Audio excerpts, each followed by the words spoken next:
All right, so for today, this is for, let's see, Tuesday the 19th on White Day, and then also be for Wednesday the 20th for Red Day. So what we ended up doing today is we went through our sandbox and we found different mentor texts to look at so we could figure out what their claim is.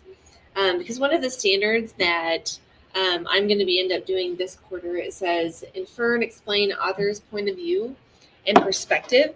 And in order for us to understand that, we need to also know what the claim is for us to understand what their point of view and perspective is and how that impacts the text. And so I'm just going to kind of go through a couple of these. This is actually one that I did with my class earlier today. So I'm going back to old mentor text, and we're talking about the claim. What is the author trying to say to us? What are they trying? What is their statement that they're saying? What is their belief? What are they saying? Okay, so like this first one, Grandma's cupboard. Some of Grandma's furniture lives in our house now. My favorite is a tall wooden cupboard. It's a golden oak, soft and worn. It is very, very old. It takes me back to Grandma's. I open its glass doors and it smells like her living room, 1,000 miles away, with someone else living in it now.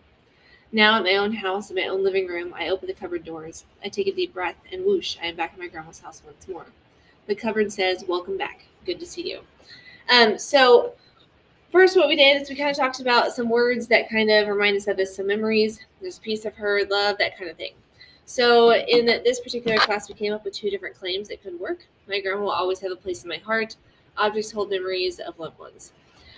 So those are two different claims that could have come from this. So we're just kind of piecing it out. And then the thing is here, the point of view and the perspective is that this person who wrote it, like obviously they lost their grandmother, and they're saying that, you know what, I have this and it was from her house. And so it gets down to the fact of objects hold memories of loved ones. Okay, so these different claims that I'm having you, or that we wrote down today, if you could write them down on like a sticky note or something, so then that way when you come back to school, you can just plop it on the, the correct mentor text, you can do that, okay? Because that's, again, we're just talking about claims. Excuse me. If you need to at any point, you can pause. Otherwise, I'm going to go ahead and keep going. We're going to do a few of these, just kind of go through it, okay? All right, so this was Hands by Sarah Kay. This is the one that they talked about how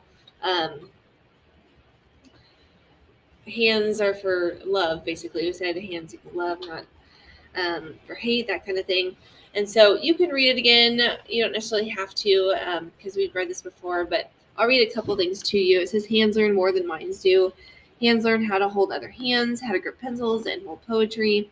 They're the maps and compass in which we navigate our way through life. This is the poem about love and fingers interlocked like a beautiful zipper of prayer. When did it become so complicated? I always thought it was so simple. Okay, so up here, it kind of goes in chronological order too. So we kind of put this on here. So growing up, memories, there's connection to father, basically what hands can do. Oh, sorry. What hands can do. And then a claim here that we came up with is that hands are meant for love, not hate. We also thought of like hands, like it's also just people in general. People are meant for love, not hate. So what is the author trying to push out to the audience? The people who are reading it, that kind of thing. Okay, so again, write on a sticky note because you're going to pop this on this mentor text when you get back to school. Okay, let's see, another one that we can look at. There's a lot in here. This one right here, this is 1,000 Awesome Things. For this one, it's kind of interesting because it's not that what you're reading is all the same stuff. They're kind of all random, but they're just saying it's all awesome things. This one was interesting, though. I began another 1,000 Awesome Things when I felt old anxiety dragons coming on during the pandemic. So the pandemic, it brought down this like negative feelings, negative thoughts, that kind of thing, in the sense of like, oh, are we ever going to get out of this kind of thing? And so I feel like the claim here, because they're saying, hey, awesome things, these are awesome things that are happening, that they're wanting us to focus on the positive, not the negative. What are things that we can do that we can focus on that positive, that allows us to have a happier feeling versus like the negative feeling of just the whole, what the pandemic did to us. Okay. So that claim. Again, sticky note, you're going to write that down. You'll bring it back with you to school. Here's Dear Basketball. So this one was about Kobe Bryant. There was love. There's basketball involved. He had passion. He was retiring. So something that you could have written down or for a claim is basketball will always be a part of Kobe's life, even if he can't play anymore. I have another class here. I'll show you it in a second. They said basketball is a passion, but it is time to stop playing.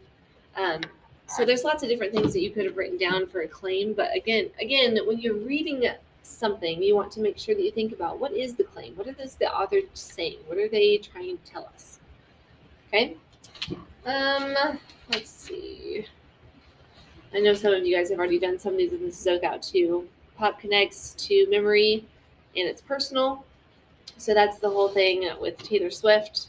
That was hers, which you guys have already written that one down. Let's see, another one that you guys did with Mrs. Othal. You guys did that. It's so hard to say goodbye. This is the soccer player. So you guys wrote down different words about it, but then you ended up saying the rise to being a professional soccer player was filled with self-doubt and haters, but Carly Lloyd would do it all again in a second.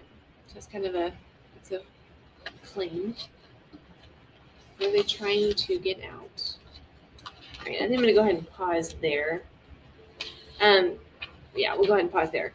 So what I want you to do is the ones that we kind of went over, I'm going to have you write down on a sticky note or something. When you come back to school, you're going to put that on that specific mentor text so you can see what that, to attach those claims with a specific mentor text. But then the rest of the time, what I'm having you do is you're just going to make sure that you're reading. I know the last week I didn't really have you read a whole lot in class because we were working on our collection space. So I want you to read for a good 30 minutes. And then I am going to be looking for an email from you, so make sure that you email me the answer to this question. That just makes me know that you watched this video and that you understand what you're supposed to do. So what I would like you to do is you're going to send me an email. And in that email, you are going to tell me 3 things. The first thing you're going to tell me is you're going to tell me your favorite color. The second thing you're going to tell me is your favorite candy bar. And then the third thing you're going to tell me is when your birthday is. Okay? So favorite color, favorite candy bar, and when your birthday is. And when I get that email, I will assume that you know or knew what to do because you watched this video. And you'll be good to go for next time we get in class. All right, thanks.